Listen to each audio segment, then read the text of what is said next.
this panel is Industry 4.0. It's talking about the practical applications of wearables and technologies and all of those fun things that everybody's looking into. And really, I mean, we have an amazing panel of different experiences here. And this is really to try and filter through some of the use cases, some of the things that have worked, some of the things that haven't worked, challenges that have been run into, and we're going to try and keep it very interactive and open the floor up to questions. And just from my background, our company develops augmented reality products. We've been involved in this space since kind of 2010, 11, so one of the pioneers in applying AR to industry, and we've seen a lot of changes over the years. So just a little context on it from my perspective before we jump into the questions. And we've seen a lot of changes in these types of shows over the years in terms of who's attending them and what they're looking for. 2-3 years ago, the shows were primarily around just only innovation teams. I know there's lots of innovation teams here, but now they're partnered with business units. So they're not just trying to understand what technology is and how it's going to be integrated, or actually not how it's going to be integrated, but what it is and how it can be used. But they're looking at the business units in terms of practical applications and where you can actually find ROI. And this technology doesn't have to be everything to everybody. It needs to be something that you can measure. And so really that's what this is about. I mean, crossing that chasm, as we know, is about finding a success story and then being able to jump on the tail of the success story and trying to figure out exactly how you can scale that beyond where it's being used today. So what is Industry 4.0? And I think basically there's all of these technologies that everyone's looking at, from IoT and AR and VR and machine learning and big data and everything else, and it's trying to figure out what the technology architecture is in order to put those into a meaningful, way, so that the person that has, that needs support has that information where and when they need it in a way that's easy to access. And so that's really what this is about, is trying to look through some of these technologies and these use cases that this group has encountered and figure out exactly where it's working. So with that, I'm going to introduce the panel. Actually, I'm not. I'm going to let them introduce themselves. So we have Scott Aldridge, Innovation and Disruptive Technology Leader at CDM Smith. Thank you. Glad to be here. CDM Smith's an engineering firm. We're here based in Boston, actually. I work out of the Raleigh office, but we're harnessing mixed reality and IoT to better design, build, and operate critical infrastructure. Very good. Victor O, Digital Innovation Manager with BASF.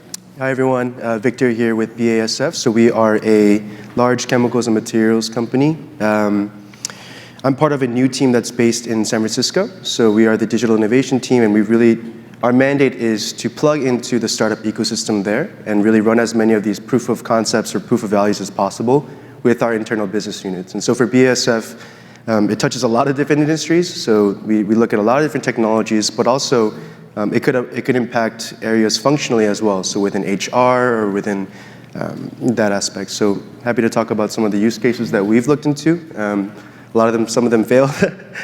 So happy to talk about those as well. Thanks, Victor. Michael Newsham, Global Learning Systems Lead at Monsanto. Thanks, David. Yeah, so I've been at Monsanto for 5 years and actually have spent time in IT, and then 2 years ago moved over into HR, the whole time in learning. But seeing this type of technology start to come to fruition for us is really exciting for me. So, I get an eyesight at it from an IT standpoint, and I was really surprised to hear how many people at this conference have already called out training as important in this space and a big piece of where this industry is going. So excited to talk about it, excited to learn more, and I've already learned a ton today. So thanks. Cool. And Sam Early, EHS Digital Acceleration Leader at GE. Yeah, hello everyone. It's great to be up here with the other folks on the panel. Thanks, David, for hosting.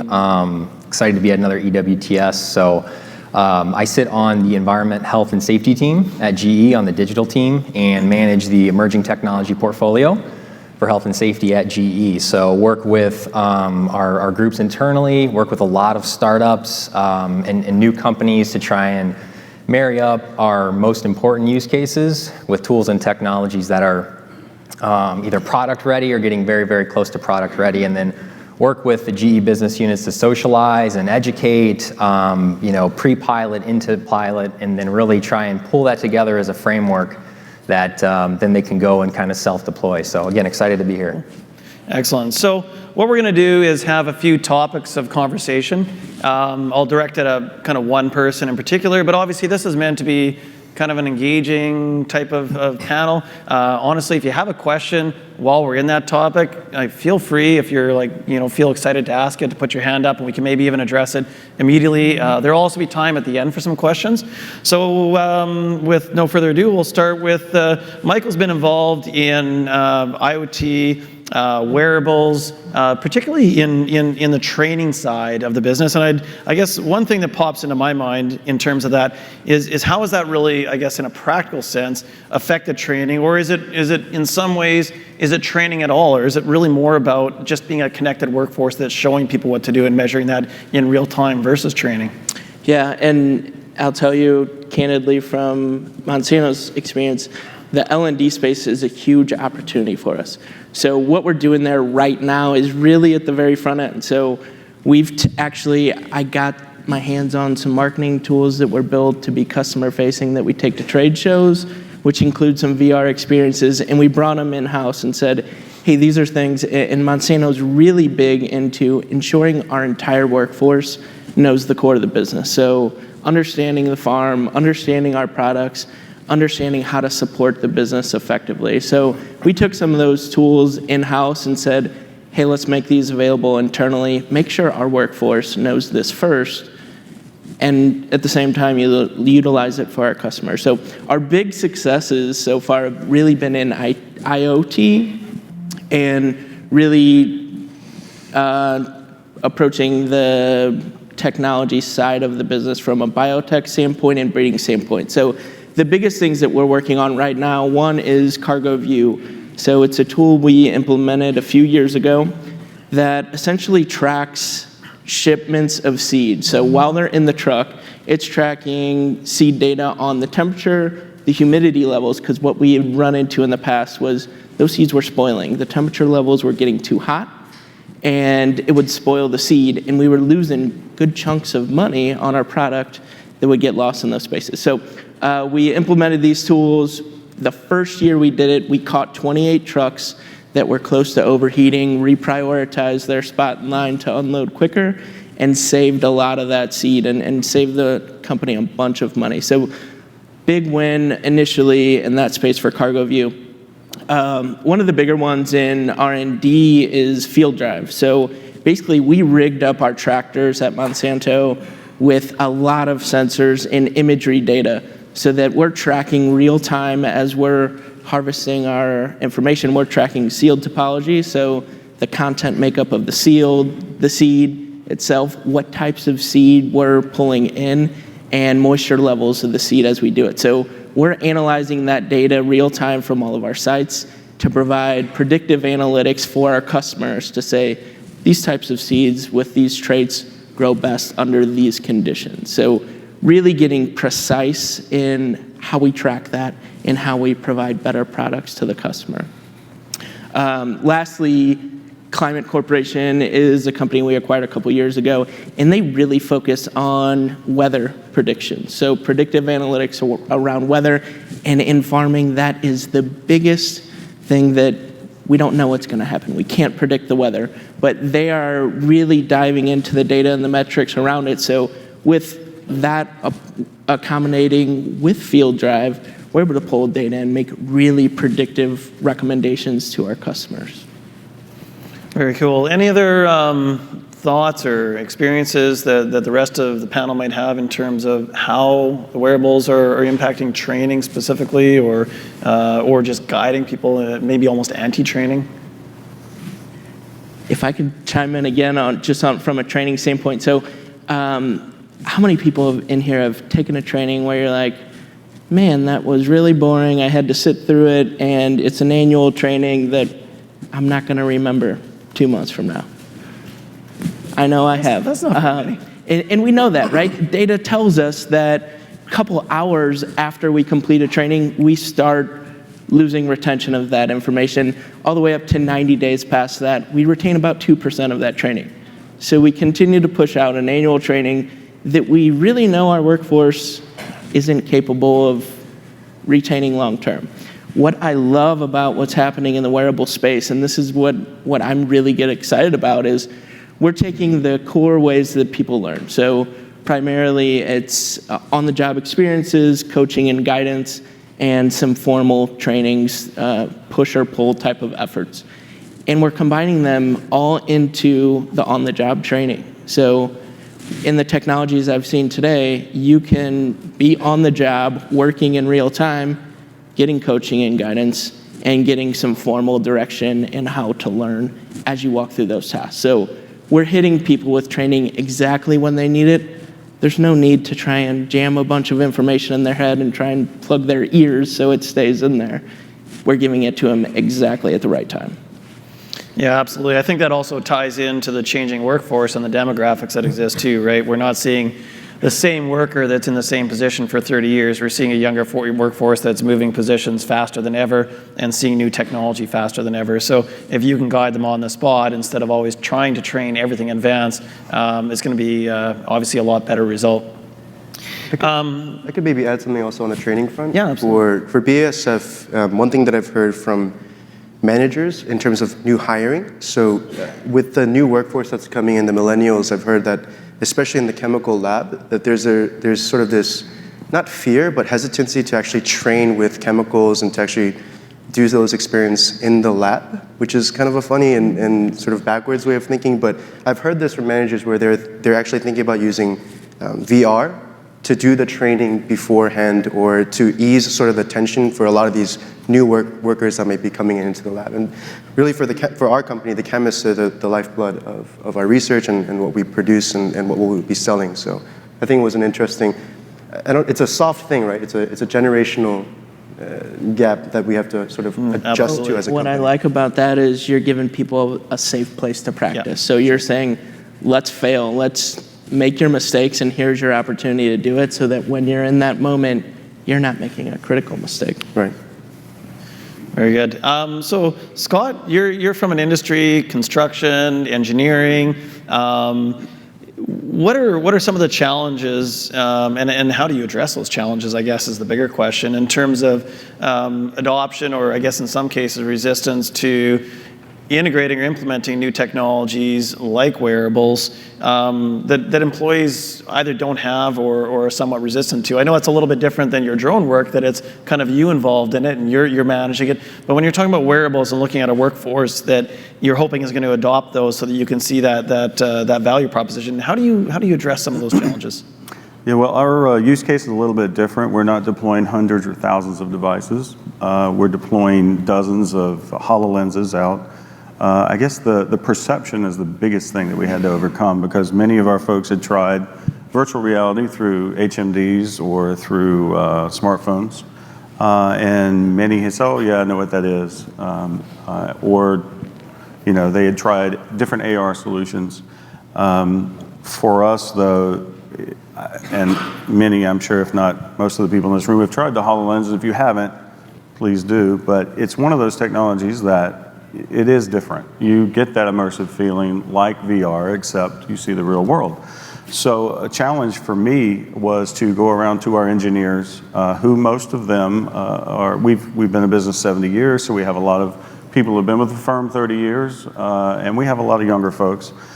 But the older folks perhaps didn't embrace it as much. I think the key there was showing them just exactly how helpful and beneficial it is, from talking with your clients, to using it as part of the design phase, to rolling it out as part of facilities management.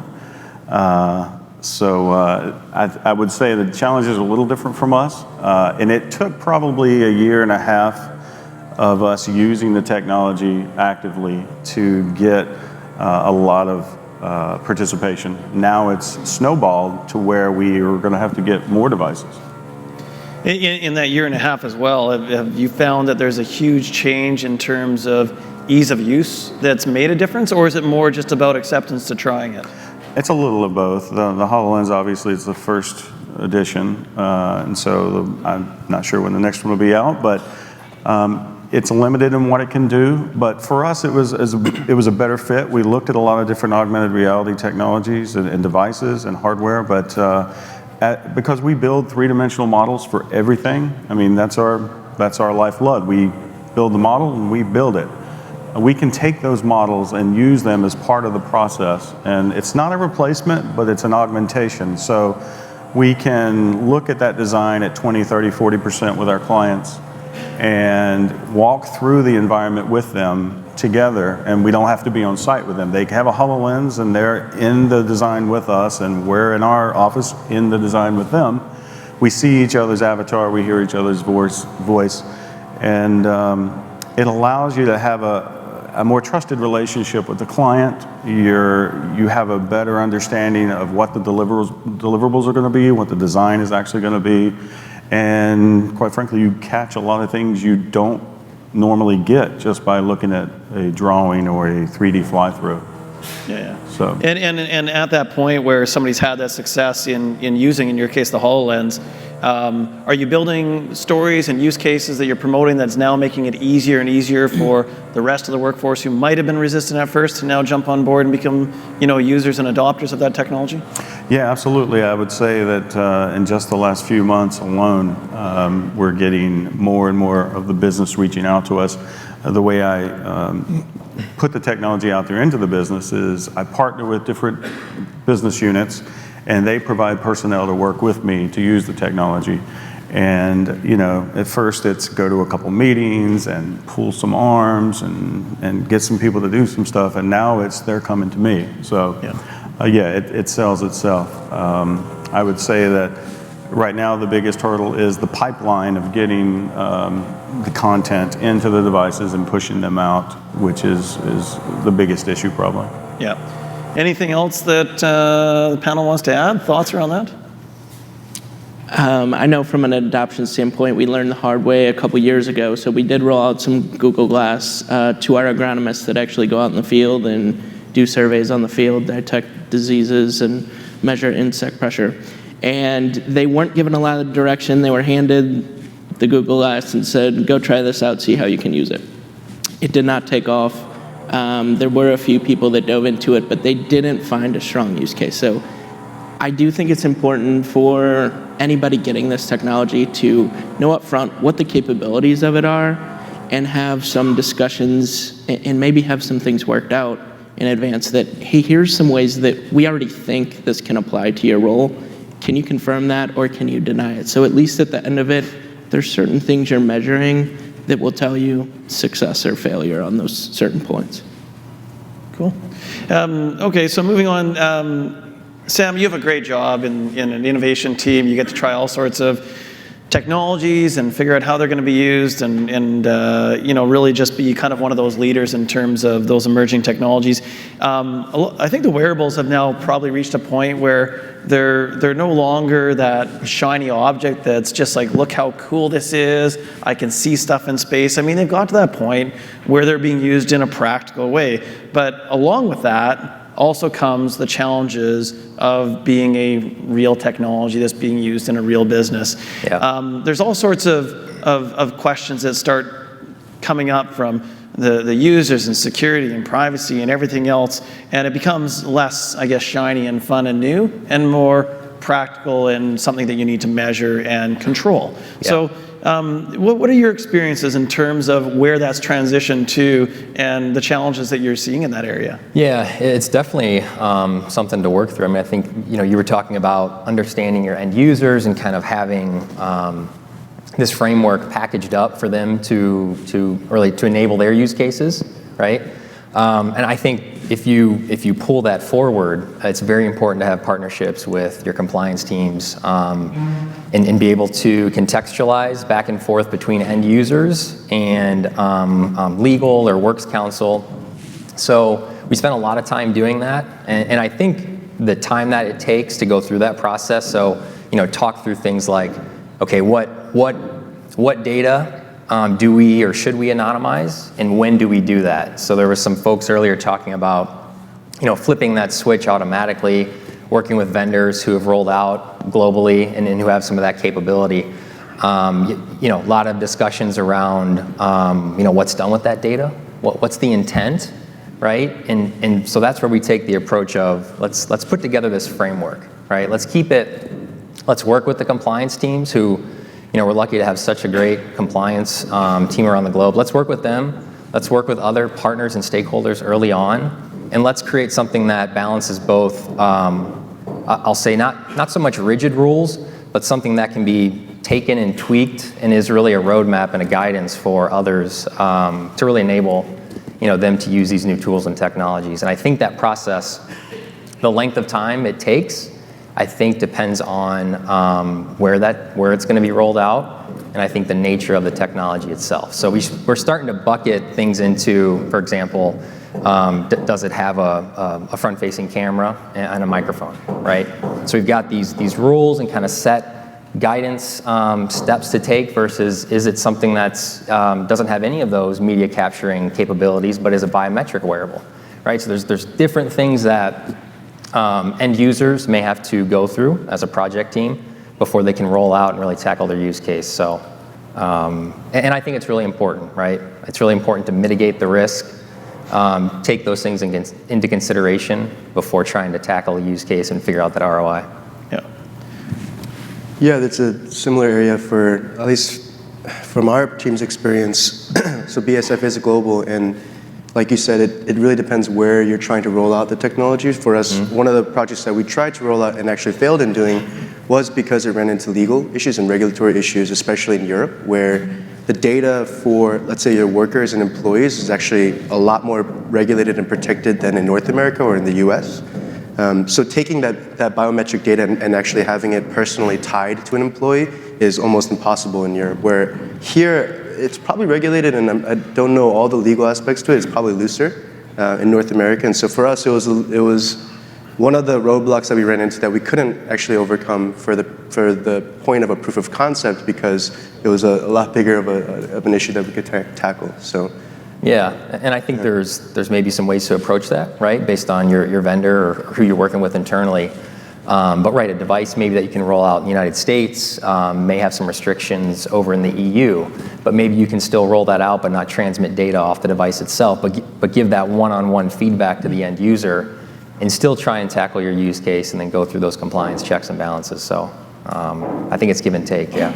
Yeah, there's also, and I don't know if it's ethical or there's a software component of it too, where I think in the NBA, for example, they're rolling out a lot of this biometric and they're collecting a lot of data from the players. And I know that there is a rule, especially within contracts, where you're not allowed to use that data that you've collected from the players for contract negotiation, right? So if you take that example and apply it to the workforce, for, let's say, for BASF and for our employees, if you're starting to collect biometric data and it actually can harm the employee when it's coming down to contract negotiations, I think there's that component too, that right now maybe there isn't written law or it's not highly regulated, but I think needs to be developed along with the technology that we're rolling into the workforce. So there's that component, I think, to think about.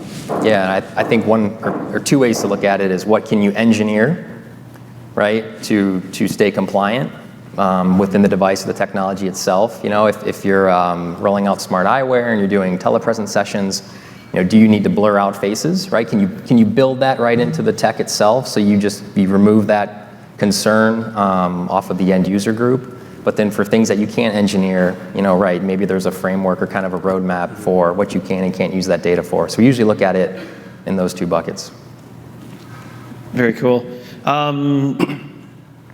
So, Victor, you've been involved in quite a few different use cases, implementing IoT.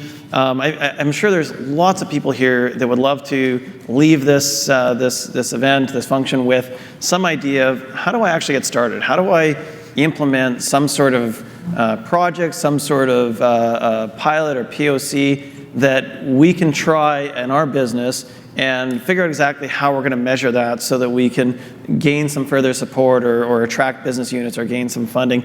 Is there any examples that you have that you might be able to share in terms of a project or a study that you've done that you've been able to implement? I mean, without obviously being a little bit discreet of some of the details, but anything that you can share in terms of how you would approach it, and maybe the ROI and metrics that you've measured that you could share internally in your organization? Yeah, so I think there's two parts to that. So one part I'll answer is how our team is set up, is that there was a lot of discussions in the morning in particular where talking about identifying the problem first, or also with the IT group talking to the internal business units. So for our team, our customers, quote unquote customers, would be the internal business units. So we work as closely first with the business unit to identify a problem and then go find the right technology through our networks in Silicon Valley or globally as well. So we also fund the proof of concept. So the way that our team is designed is that the customer or the business unit doesn't have to come up with the funding. Our group is actually going to fund, and it sounds like not an important thing, but actually when you're working within a large company, sounds great. This is actually the faster way for us to actually get things moving, and I think there's a lot more buy-in from the businesses that way. So the second part of that is to talk about some of the use cases that we've worked on. To not get into too specifics, but what I think for BASF, since we're a chemical company, we're in a unique position to try new technologies within our own company and our own plants, but also look at that as an opportunity to spin out new business models or services for our customers or the chemical industry broadly. So areas like predictive maintenance is a big topic for us, right? So if you're looking at a particular plant and there's installation on a pipe, typically right now the way they do safety inspections is you rip off the installation on a pipe and check if there's rust or if there's corrosion at any given point on a pipe. And I mean, a pipe's not going to be this big. You're talking about a huge plant. So they randomly look at different points along the pipe, strip it, and check for corrosion on the pipe. And so one thing that IoT enables is then being able to see what humans can't see. So if you're enabling your worker or even the plant to being smart enough to identify points along the pipe or along the plant where there is corrosion underneath insulation where you can't see it, that's bottom line important for BASF, right? Because it saves money on us doing safety inspections using time of employees to do safety inspections, but also it adds the safety component, which is huge for us. If at any point, God forbid, one of our plants actually leaks or there's a pipe that bursts because there was too much corrosion, that's a large part of our workforce that could be hurt by that. So if we get that right and we pilot that within our plant, which is easier for us to do because that's something that we can work within our own business, there's a component beyond that where we can start to spin that out as a service model for other customers outside of BASF. So I think we look at that as an opportunity as well, not just, I think a lot of it was talking about revenue from the bottom line, so saving costs on time, saving costs on the safety inspections, but I think there's an added to the top line of looking at new business models that we can spin out from things that have been successful within our business and our pilots. So I don't know if it answers the question, if I'm specific enough, but that's one area that we are looking at. Yeah, no, very, very good. Any other examples, Scott, Michael, Sam, of any type of POCs or pilots and how you actually measured them so that you could get further buy-in from your various business units? Anything that you can give advice to on how to approach that? I can say what I'm going to do when I leave here, just from a learning and development standpoint. I'm already thinking about different applications of these tools in certain parts of the business. So, and this has been something that's confusing across our entire workforce. Is a couple years ago we announced digitization is going to be a strategic goal of Monsanto in all aspects of the business. And even at the time, our executives didn't fully understand it. One of our executives actually said, yeah, we're going to be paperless on the stage. And everybody looked around like, what is he talking about? Paper? So, and there's still a fundamental, not a strong understanding from even middle management across all functions. What does digitization mean for them? What does it mean for their part of the business? So these are the types of technologies that are digitization. That's exactly what we're talking about. So bringing it to them and saying, how can we apply this in your part of the workforce? How can we implement this and how can it be successful? I'm going back and I'm going to start having those conversations right away, because I think bringing this to light for them will help them understand it, and it's also going to help us find use cases to implement more tools. And I'm going to take Victor back with me and try and get that funding model, because that's beautiful. Yeah, to piggyback onto that, something that we're trying to do and trying to get a little better at is approaching it as best as we can as a scientific study. So, okay, if we know we're having an issue within a business or at a site or within a region, now let's go to our data, right? If we've standardized our data the right way, our EHS performance data and our metrics, now let's remove the guesswork a little bit more and identify the top 3 or 5 locations that have these reoccurring issues or major problems, right? And then, then you can go to them with the solution. It's not knocking on their door and saying, hey, what are your problems? It's no, we understand, and maybe here's a technology solution that you'd be interested in. And I think what's interesting about that approach is then downstream, during or after your pilot, you can run that same study, and maybe you can use that as a benchmark to see if you're trending up and down in terms of ROI. So it's something where I've got some colleagues on my team who are great at that, and we're trying to figure that out a little bit better. But I think that, again, if you've got a good foundation in terms of how you're collecting data today, you might be able to leverage that to enable your pilots. Yeah, very good. And I know from our perspective, one of the key focuses whenever we start a pilot project too is really defining what are those metrics, and just as importantly, what happens at the end of that pilot if you met those metrics. So what is considered success? And if you meet that level of success, what is the business unit going to do in terms of applying or integrating or adopting that technology moving forward, and to what level? So those are really important things, I think, to define in advance to doing it, so that you don't get to the end of it and be like, cool, now what, right? So that's just kind of from our perspective. That's great. Maybe we'll just open the floor up to some questions that the audience might have for any of the panelists on topics covered, something that wasn't covered, something that we want to expand further on.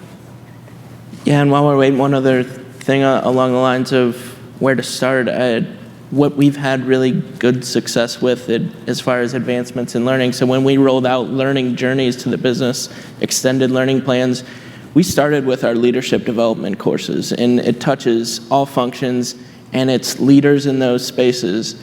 And when they saw the technology implemented effectively and they liked it, automatically they were going back to their business function saying, hey, let's start implementing learning journeys in this parts of the business. And it gets them thinking about the technology, seeing it applied effectively, and how they can bring it back to their part of the business. So you guys are thinking of a couple questions. We got the mics. Just raise your hand. We'll get a mic to you. We got somebody right in the middle here. There's a mic coming up behind you.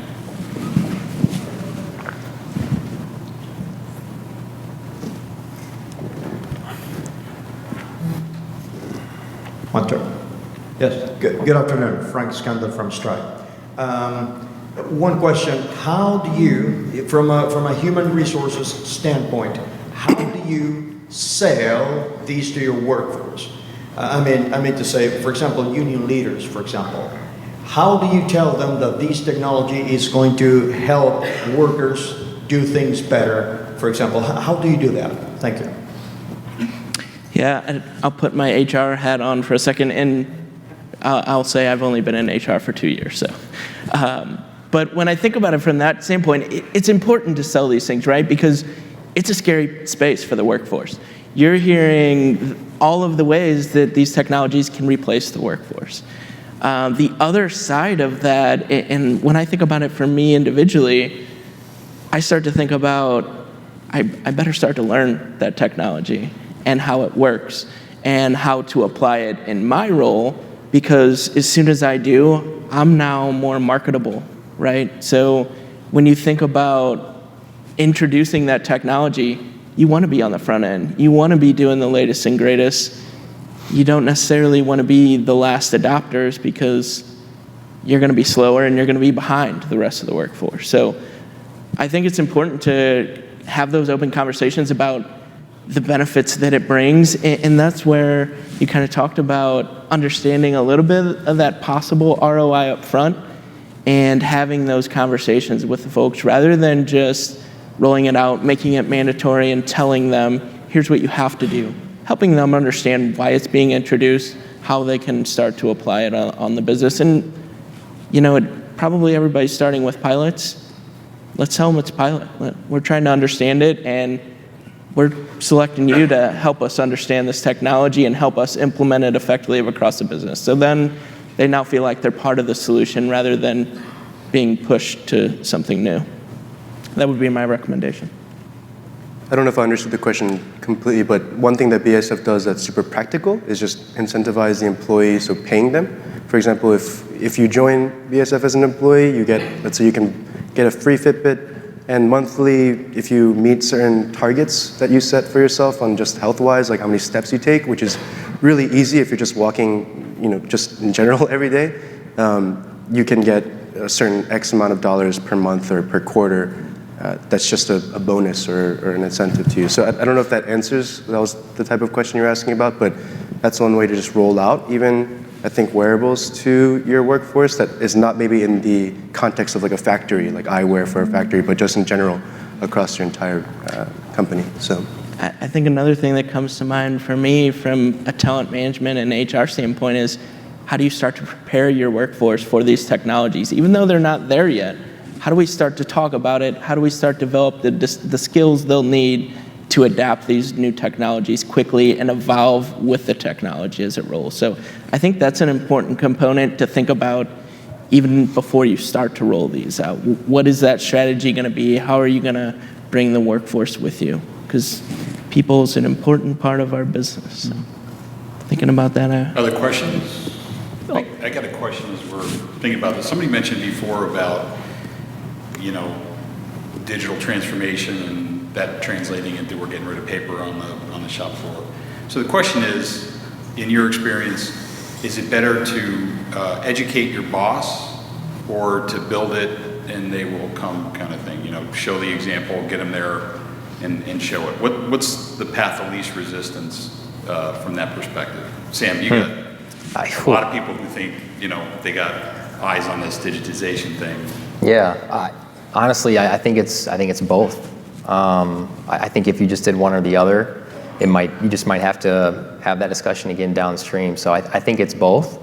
I think it's experimenting. I think it's socializing and kind of working together collectively to approach it in the right way. But I don't know if it's one or the other.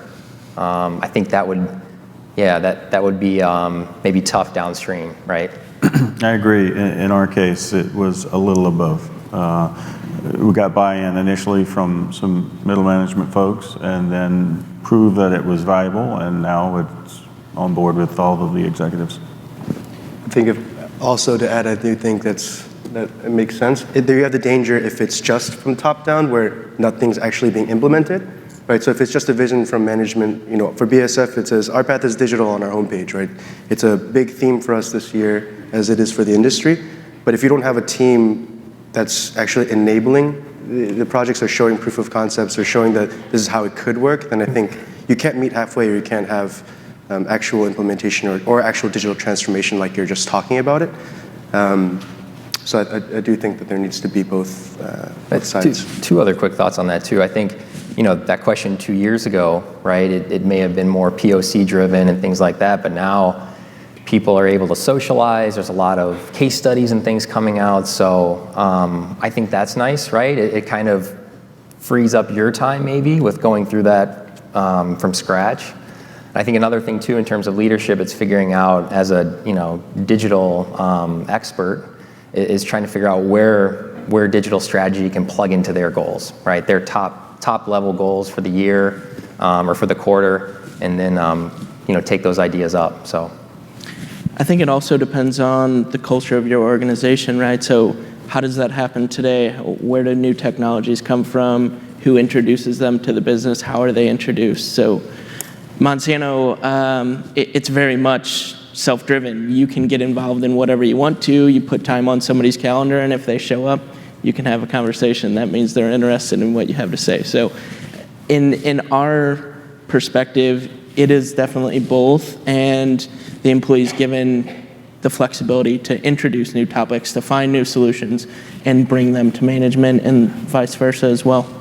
I would agree it's cultural. I mean, most of what we do at CDM Smith is client focused. So it needs to have some kind of business outcome for the client to make it better for them, because they have customers they're trying to satisfy. So if it brings value to our clients, then it's something that's going to be considered.